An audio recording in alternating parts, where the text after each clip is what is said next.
અને હવે અન્ય સમાચારની વાત કરીએ। મોઢેરામાં વેપારીઓ અને ગ્રામજનો દ્વારા અનોખો વિરોધ કરવામાં આવ્યો। એક જ રાતમાં 4 દુકાન અને એક મકાનનું તાળું તૂટ્યું।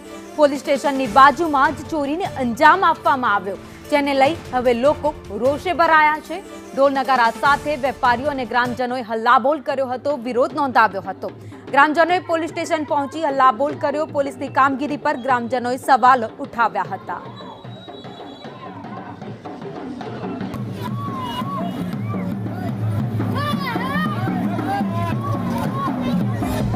साहेब आ बे महीना अंदर आ बीजी वक्त चोरी थी। पहली वक्त 6-7 मकानों टूटा था, जगह दुकानों टूटी थी। आज भी ए रीते परिस्थिति है साहेब। सासवारे नाना माणसों ने आवी दुकानों में चोरीओ थाय, नाना पैसा ओछा पैसे थी व्यापार करता होय अने आवी रीते चोरीओ थाय तो शुं करवानुं साहेब?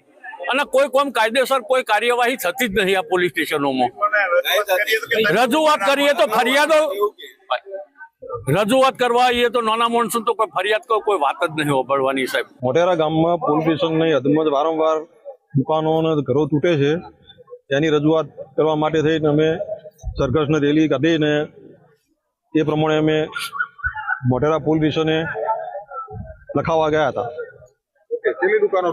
દુકાનો એક ઘર તૂટ્યું, 5 દુકાનો તૂટી અને આ ચોરી વારંવાર સાસવારે ચાલુ જ રહે છે। પેટ્રોલિંગ પોલીસ કરતી નથી અને હોમગાર્ડ હોતા જ નથી।